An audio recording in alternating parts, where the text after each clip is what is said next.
논문을 어디서 찾아야 되는지, 이 찾은 논문을 어떻게 인용하는 거 구글 스칼라 가서 찾아서 레퍼런스 넣으면 돼요 라고 하는데 과외 선생님같이 하나하나 알려주는 영상이 있더라고요. 그래서 실전형으로 특히 논문의 이론적 논의 부분에 들어갈 자료를 어떻게 찾고 찾은 자료를 어떻게 인용하는지 소개해볼게요. 안녕하세요, 일치입니다. 논문을 볼 줄을 아직도 잘 모르겠어요. 학부 때는 졸업시험도 없었고 이제 특수대학원을 다니면서부터 논문을 처음 접하게 됐습니다. 우선은 가장 많이 사용하시는 게 구글 스칼라인데요. 학술 논문뿐만 아니라 도서랑 되게 많은 방대한 자료를 한꺼번에 검색을 하셔서 사용할 수 있어요. 일단 구글 스칼라에 로그인을 하시고요. 구글 계정으로.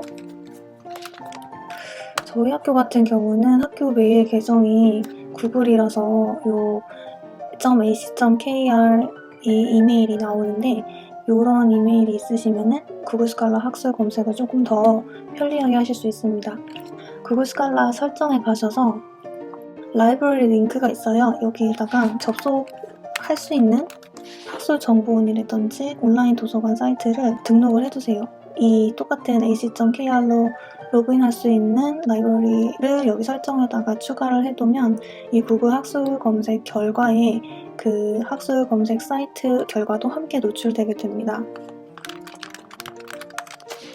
근데 여기에서 좀 팁이 있는데 논문은 최대한 최근 논문을 인용하는 것이 좋대요. 기간을 설정할 수 있고요. 이렇게 별 표시를 해놓으면 나중에 모아서 한꺼번에 볼 수도 있어요. 이 논문을 한번 볼게요. 제가 아까 학술정보원을 넣어놨잖아요. 학술정보원에서도 아마 로그인을 하라고 할 겁니다. 로그인을 하게 되면 이 논문의 원문을 다 볼 수 있거든요. 그러면 일단 논문을 다운로드 받아서 읽어보는 거예요. 논문을 읽는 순서는 보통 제목을 먼저 보고요. 저 같은 경우에는 초록을 먼저 봐요. 내가 이 논문을 계속 볼 건지 말 건지를 초록을 통해서 판단할 수 있다는 게 가장 초록의 중요한 부분인 것 같아요. 그다음에 본문에 포함된 좀 유의미한 표라든지 그림 같은 게 있으면 쭉 봐요. 저렇게 연구 모형이 생겼구나. 이렇게 설문을 했구나. 쭉 보고 결론으로 먼저 갑니다. 결론 및 논의로 가서 저 같은 경우는 결론의 맨 첫 문단을 읽어봐요. 그리고 다시 서론으로 갑니다. 서론으로 가서 연구 목적이라든지 사용하고 있는 개념적 정의라든지 또한 이론적인 근거를 바탕으로 연구를 하셨는지 보고요. 그리고 이제 본문을 쭉 읽게 되겠죠.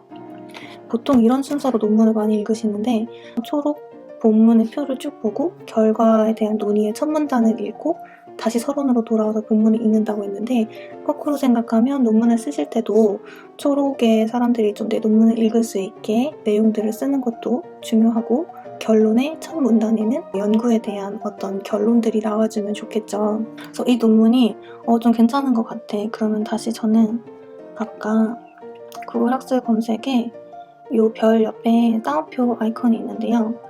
보시면 이 인용 스타일에 따라서 이렇게 텍스트로 나와 있어요. 근데 중요한 거는 이제 저널 이름이랑 페이지까지 나와 있는지를 확인하시고 보통은 이걸 이렇게 긁어가지고 워드에 그냥 이렇게 써셔도 되거든요. 근데 이렇게 안 하고 저는 엔드노트라는 프로그램을 활용할 건데요. 여기 있는 엔드노트를 클릭하시면 이렇게 다운로드가 되죠. 엔드노트를 열고 이 다운로드된 엔드노트 파일을 여기다가 갖다 놔요. 그러면 이제 이 연구자 이름을 한번 찾아볼게요. 제가 방금 추가한 학술 논문에 이 제목이랑 발행 연도, 연구자, 그리고 저널 이름, 페이지까지 다 넘어왔죠? 이런 식으로 엔드노트에 차곡차곡 정리가 됩니다. 엔드노트에는 제가 이렇게 가져다 놓은 논문들이 쭉 나열이 돼요. 그래서 목록을 만들어서 관리를 할 수도 있는데 수기로 입력을 할 수도 있고 이렇게만 관리를 해도 되는데 저는 엑셀에다가 정리를 하는 게 더 편하더라고요. 예를 들면 제가 지금 여기다가 온라인 정보 확산 효과를 찾았잖아요. 여기는 제가 그냥 넘버링을 넣어요. 왜냐면 나중에 좀 헷갈릴 수도 있으니까 일단 그냥 77번 넣을게요. 논문 제목은 뭐 이런 식으로 이런 식으로 정리를 쭉 해야 쓸 내용을 발제를 하는 거죠. 아까 이 서지 정보들은 들어와 있죠. 그래서 만약에 워드에서 내가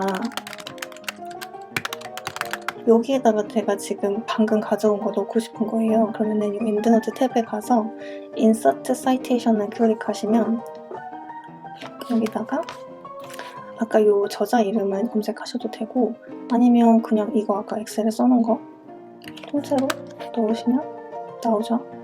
Insert 하시면 여기에 이렇게 자동으로 들어가는 거예요. 그래서 여기에 나중에 여기에다가 이런 식으로 해가지고 페이지가 쭉쭉 내려가겠죠? 만약에 여기다가 또 뭐 사이테이션 한다. 예를 들면 뭐 이런 식으로 하면 이렇게 또 들어갔죠? 근데 보통 요 문장 끝에다가 인용한 그 소스를 넣는 경우가 많아요. 예를 들면 뭐 이런 거를 넣는다고 하면 이런 식으로 레퍼런스 소스들이 다 쭉 정리가 되게 돼요. 자동으로. AP 스타일을 쓰고 있는데 다른 이 사이테이션 스타일을 선택할 수도 있고요.